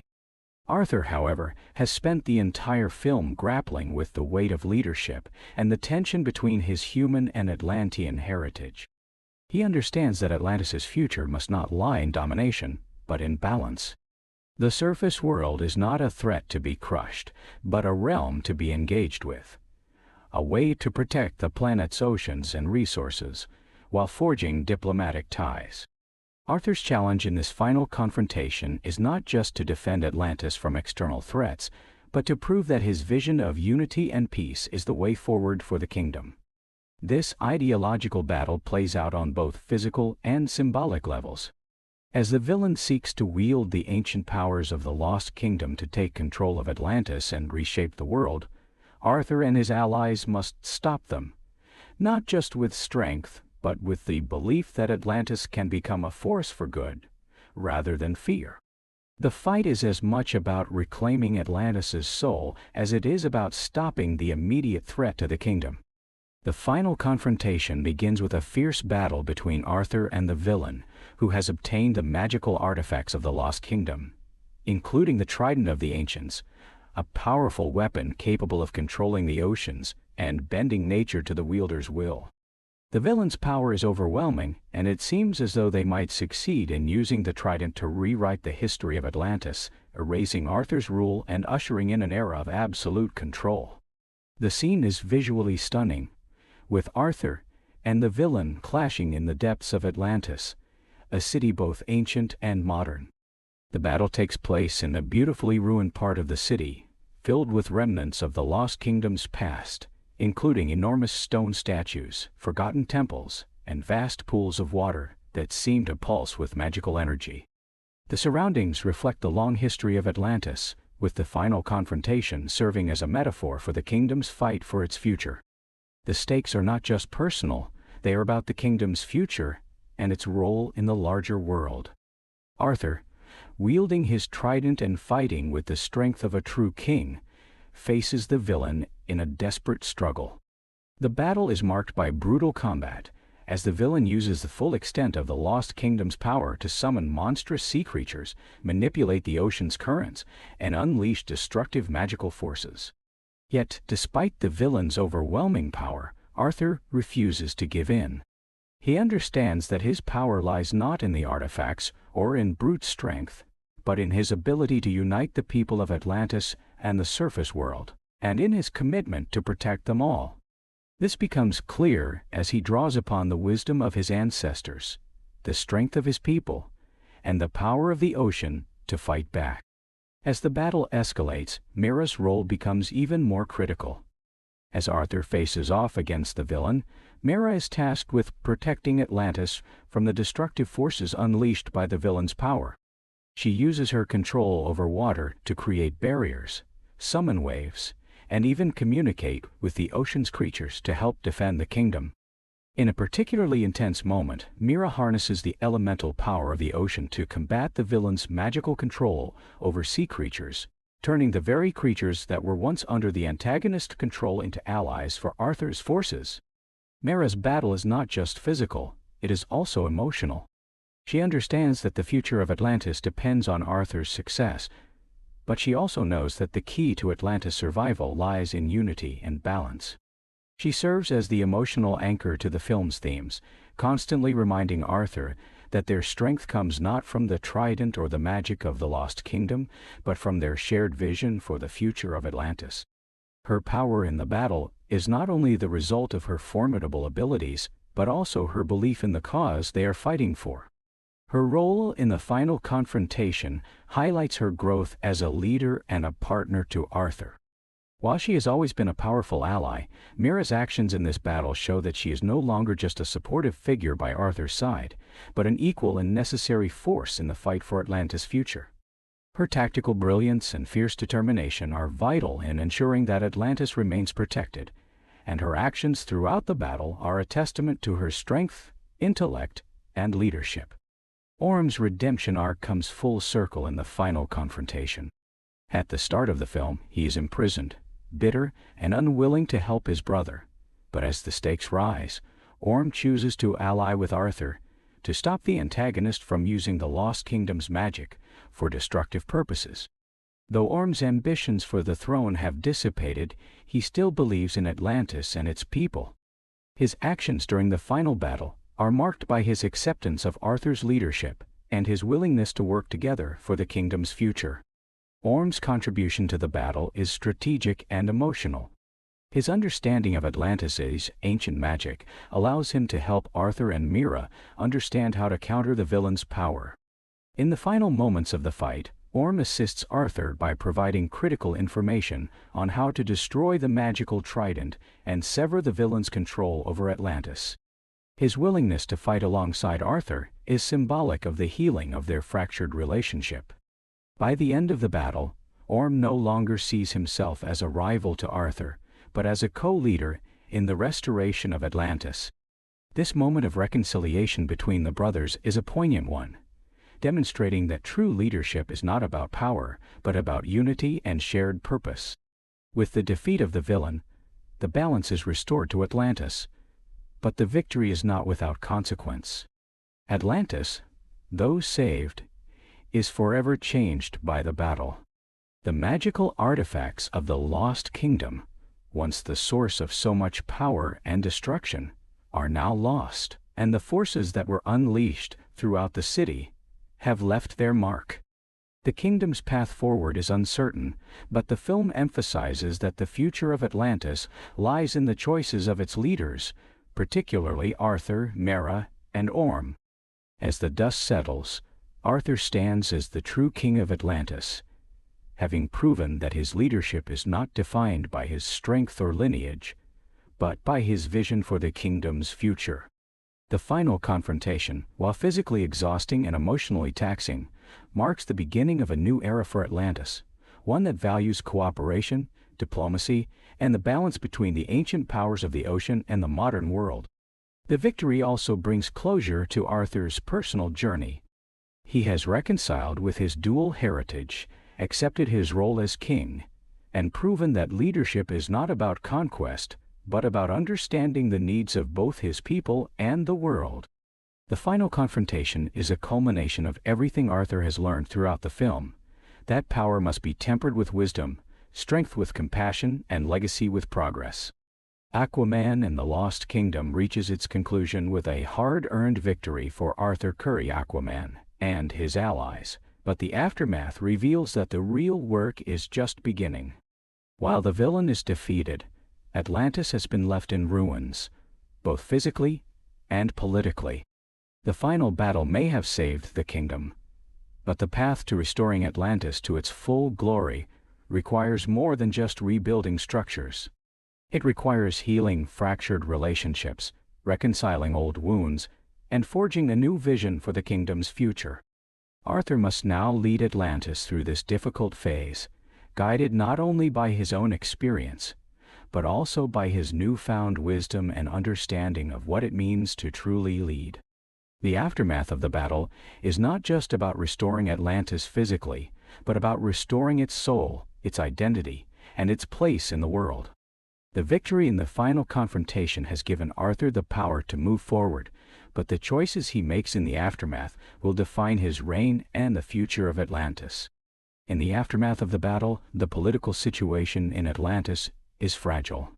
The victory has proven that Arthur's leadership is capable, but it has also highlighted the deep divisions within Atlantis. While some factions supported Arthur's rule from the beginning, others have long resisted his more progressive vision.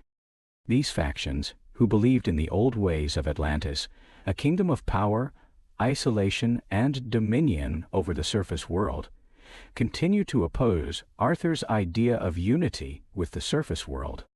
Arthur's first challenge as king is to address these political divisions. While many in Atlantis are grateful for his leadership, the kingdom's political landscape remains fractured. Arthur's success in uniting Atlantis will depend not only on his ability to protect it from future threats, but also on his skill in forging alliances within the kingdom. One of the most difficult aspects of this is convincing the factions who once supported Orm, Ocean Master, to come around to his vision. Orm, though now a trusted ally, had once ruled with an iron fist, and many of his followers are reluctant to embrace a new direction for the kingdom. Orm's role in the aftermath is vital. He understands the old ways of Atlantis, and though his views have evolved throughout the film, his knowledge of the kingdom's past is invaluable in navigating the political tensions that persist after the conflict. Together, Arthur and Orm work to ensure that the kingdom does not fall back into old patterns of division and militarism. However, the process is far from easy. Arthur must deal with the lingering distrust of his leadership and prove that his vision is the best course for Atlantis' future. While the political challenges are significant, the physical rebuilding of Atlantis is equally demanding. The final battle caused significant damage to the capital city, and much of the infrastructure is left in ruins. The ocean's tides, manipulated by the villain's forces, have left large sections of the city submerged or destroyed. In this moment of devastation, Atlantis must rebuild not just its buildings, but its infrastructure and its identity. The rebuilding process is a massive undertaking that involves not only restoring the physical city, but also reinvigorating the people's faith in their future. Mera plays a critical role in the restoration efforts. With her ability to manipulate water, she helps guide the rebuilding of Atlantis by using her powers to control the ocean's currents, directing water to refill empty sections of the city, and helping repair damaged structures. Her connection to the sea becomes a symbol of hope and renewal for the people of Atlantis. Her leadership during the rebuilding process, alongside Arthur's, ensures that the restoration is not only about restoring Atlantis to its former glory, but about creating a more sustainable and peaceful future for the kingdom. Mira's influence is not only limited to physical rebuilding, she also advocates for a more harmonious relationship between Atlantis and the surface world. Atlantis cannot be restored solely by relying on ancient powers or military strength. It must evolve, embracing new ways of thinking and new relationships with the world above. Mira's role in promoting environmental sustainability and the protection of the oceans resonates deeply with Arthur's vision for Atlantis, strengthening their partnership as both rulers and as partners in the restoration of the kingdom. One of the key themes that emerges in the aftermath of the battle is the realization that Atlantis' future depends on diplomacy, collaboration, and mutual understanding, not just within its own people, but also with the surface world. While Arthur has always believed in the possibility of a peaceful coexistence between the surface and Atlantis, the aftermath of the battle requires a concerted effort to turn that vision into a reality. Arthur's leadership in this phase is not just about rebuilding the city or defending the kingdom from external threats. It is about redefining what Atlantis is. He understands that for Atlantis to thrive, it must embrace the future, which means forging diplomatic ties with the surface world and other kingdoms. In the aftermath of the battle, Arthur makes efforts to reach out to world leaders, encouraging them to recognize Atlantis as a force for peace and cooperation, not fear. Arthur's commitment to diplomacy is tested when some surface nations react with skepticism, fearing the power of Atlantis and its ancient magic. Many view Atlantis as a potential threat, and the idea of uniting the surface world with the ocean kingdom seems like an impossible task. Yet, Arthur's resolve does not waver.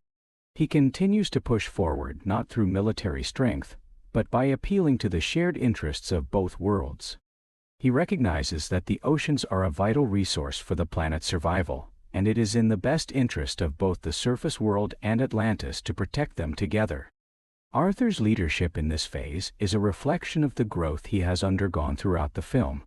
He has moved beyond a reluctant hero who fought for dominance and control to become a king who understands that true power lies in wisdom, compassion, and collaboration.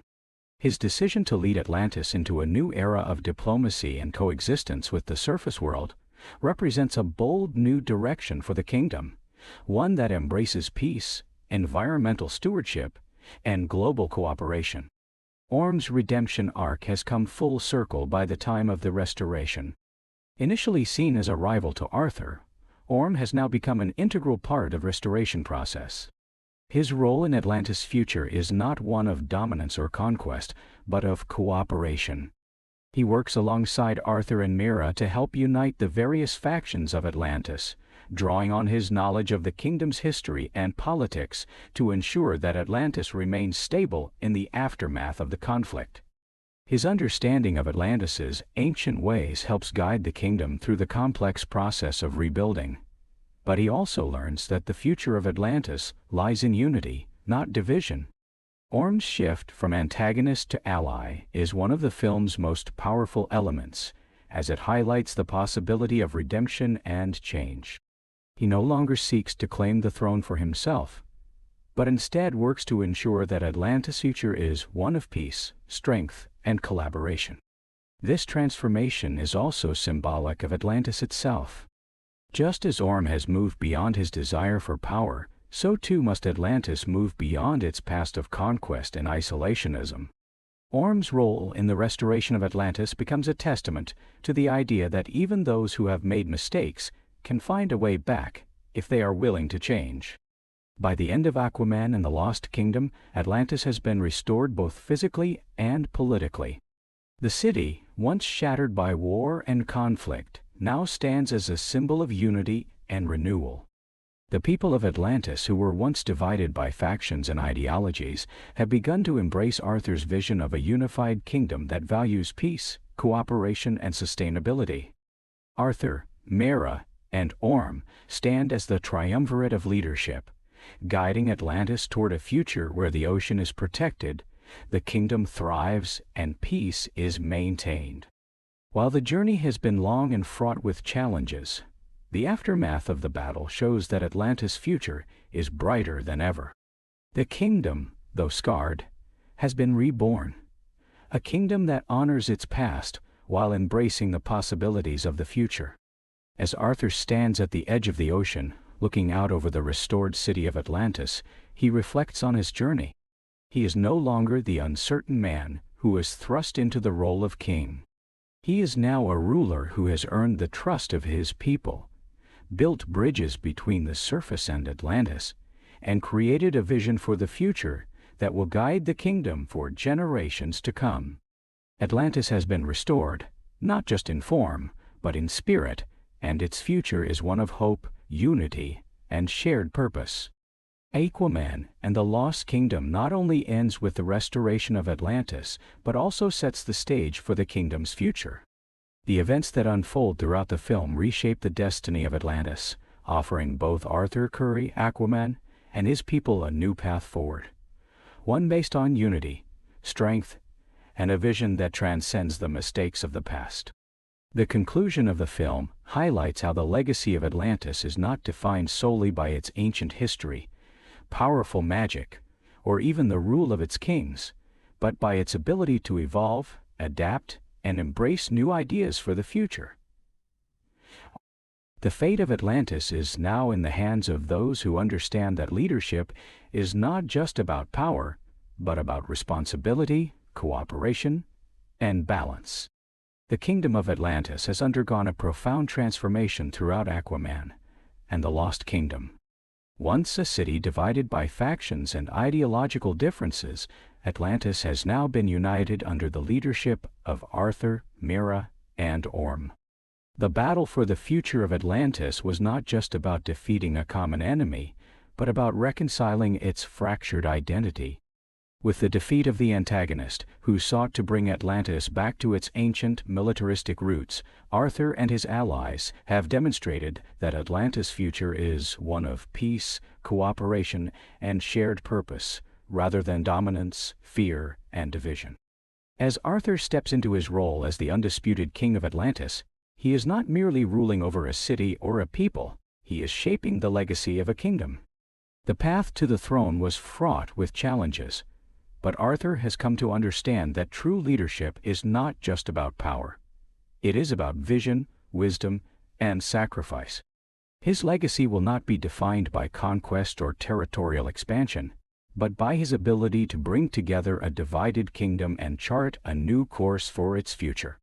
Arthur now knows that the true strength of Atlantis lies not in its military might or ancient magic, but in its people and their ability to work together to create a harmonious and sustainable future. In the final moments of the film, Arthur reflects on how far he has come. As a king, he no longer views Atlantis as a kingdom to be ruled through fear, but as a place that can thrive through unity and collaboration. His acceptance of his dual heritage, being both human and Atlantean, has allowed him to see the bigger picture, to recognize that Atlantis' place in the world is not one of isolation, but one of integration with the surface world. By embracing the lessons of both his mother's human world and his father's Atlantean legacy, Arthur has crafted a vision that can lead Atlantis into a new era of peace and cooperation. While Arthur's role as king is pivotal to the future of Atlantis, Mera's role as queen is equally important. Throughout Aquaman and the Lost Kingdom, Mera has proven herself to be more than just a powerful ally. She is a leader in her own right.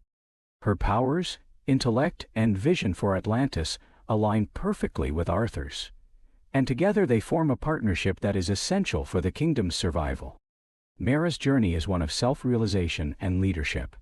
Though she has always been a strong figure, her role as queen is solidified in this film as she becomes not just a partner to Arthur, but an equal in shaping the future of Atlantis. Her desire to protect both the kingdom and the surface world echoes Arthur's belief in balance and unity. Mera's leadership extends beyond her ability to manipulate water. It encompasses her commitment to the environment, diplomacy, and the well-being of Atlantis. Throughout the film, Mira demonstrates that leadership is about more than just power. It is about service to the people and an understanding of what they need to flourish. While Arthur focuses on political unification and defense, Mira's focus is on the cultural and ecological restoration of Atlantis. She becomes a figurehead for the kingdom's new direction, one that values both its magical and natural resources, recognizing that Atlantis is not just a powerful nation, but a vital part of the planet's ecosystem. Mira's influence extends to her growing role in international diplomacy. As Arthur engages with the surface world, Mira takes on the responsibility of representing Atlantis in global discussions, advocating for environmental protections, ocean conservation, and the kingdom's role in the protection of the world's oceans.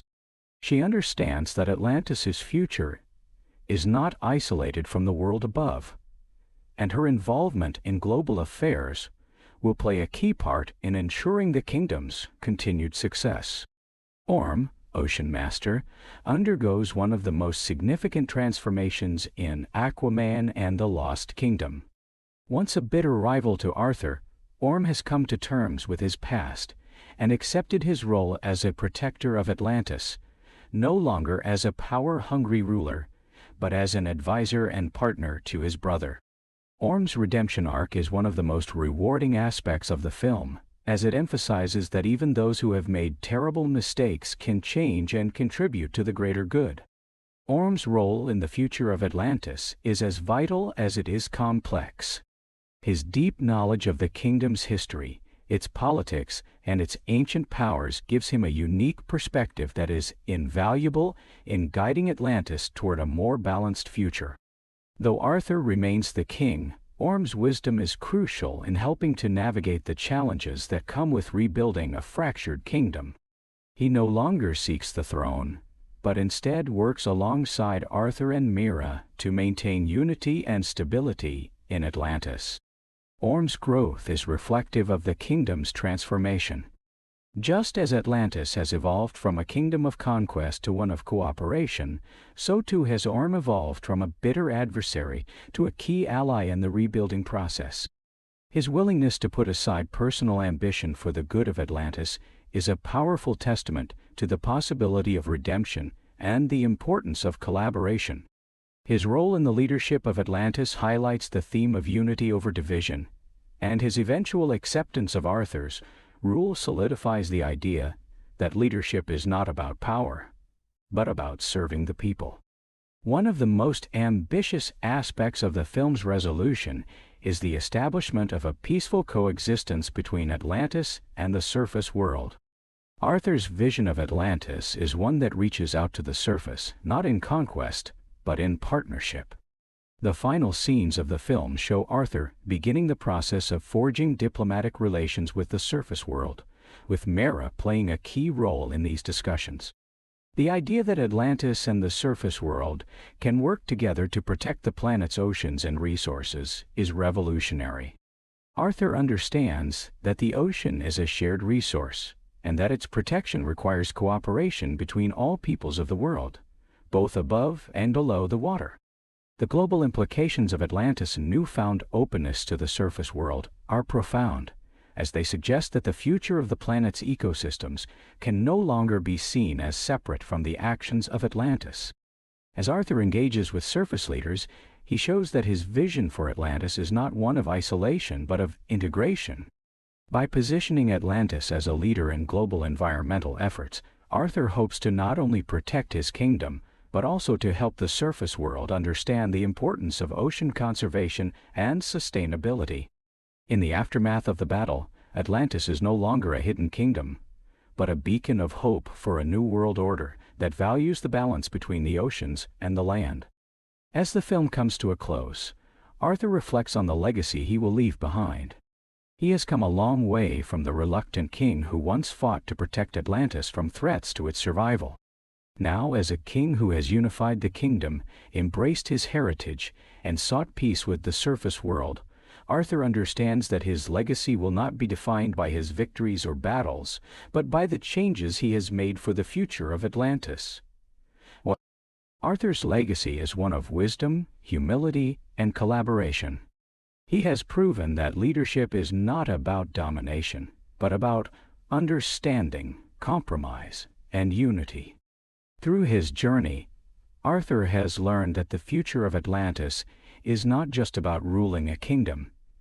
It is about forging a path forward for his people, one that is built on respect for the past, awareness of the present, and hope for the future.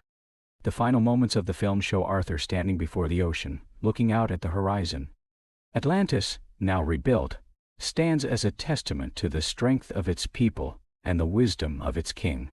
The future is uncertain, but for the first time, Atlantis is poised to become a kingdom that will lead with compassion, cooperation, and a deep respect for the natural world. As Arthur gazes at the horizon, he is not just a king looking back at a conquered past, but a ruler looking forward to a future that will shape the fate of Atlantis, the oceans, and the entire world. The kingdom's future is bright, and its legacy will be one of balance, peace, and enduring strength. Aquaman and the Lost Kingdom brings a captivating continuation to the story of Arthur Curry, a king caught between two worlds. Directed by James Wan, the film delves deep into the complexities of leadership, legacy, and the fragile balance between the surface world and the mystical, powerful kingdom of Atlantis. This sequel takes a darker, more mature tone than its predecessor, exploring themes of responsibility, family, and redemption. The movie begins with the tension between the kingdom's traditionalist factions and Arthur's more progressive vision for Atlantis. The stakes are high as Atlantis faces an external threat from a figure tied to its ancient past. The villain's motivations, rooted in a belief that Atlantis can only thrive through power and isolation, are in direct contrast to Arthur's vision of cooperation between Atlantis and the surface world. Jason Momoa's portrayal of Aquaman continues to impress, blending both the rugged, fun-loving hero with a more introspective, responsible leader. His performance adds depth to a character who, while powerful, struggles with the weight of his dual heritage and the responsibilities of kingship. Amber Heard's Mera also shines, taking on a more prominent role in this film as both a fighter and a queen, with her intelligence and emotional strength acting as pillars for the kingdom's restoration. One of the standout elements of Aquaman and the Lost Kingdom is its world building. Atlantis feels alive, rich in ancient history, magical elements, and political intrigue. The underwater battles are visually stunning, with each frame meticulously designed to showcase both the majesty and danger of the ocean. The fight sequences are well choreographed, and the stakes feel real as the characters battle for not just survival, but the future of the kingdom itself. The addition of Orm, played by Patrick Wilson, adds further complexity to the story. His redemption arc is a highlight of the film, transforming him from a bitter antagonist into a valuable ally to Arthur. This sibling dynamic, filled with both tension and eventual collaboration, brings a sense of emotional weight to the narrative, particularly as both characters come to understand their shared responsibility to protect Atlantis. While the movie is rich in action and spectacle, the emotional beats are just as strong. The film takes time to explore Arthur's journey of self-discovery, moving from a reluctant king to a leader who understands the balance between power and compassion. Mera's arc is also a significant part of this journey, as she emerges as a key partner to Arthur, taking on an equal role in the leadership of Atlantis. Despite its many triumphs, Aquaman and the Lost Kingdom is not without its flaws. Some viewers may find the pacing uneven at times, especially as the story shifts between political intrigue and large-scale action sequences. Additionally, while the visual effects are stunning, some of the more fantastical elements of the underwater world may feel overwhelming for those who are not fully invested in the lore of Atlantis. However, these are minor drawbacks in an otherwise engaging film. In conclusion, Aquaman and the Lost Kingdom succeeds in creating a rich narrative that builds on the foundation of its predecessor while offering a deeper exploration of the character's growth. The film is an emotional and visually spectacular ride, filled with thrilling action sequences and heartfelt moments that elevate it beyond a typical superhero film. For fans of the first Aquaman movie, this sequel will undoubtedly satisfy, while also paving the way for future stories within the DCEU. Thank you so much for watching. If you enjoyed this review of Aquaman and the Lost Kingdom, don't forget to hit that like button and subscribe for more movie reviews, breakdowns, and all things superhero. Let us know your thoughts on the film in the comments below. Did you love it? Or did it miss the mark for you? And, as always, feel free to share this with your fellow movie lovers. Until next time, stay heroic, and we'll see you in the next video.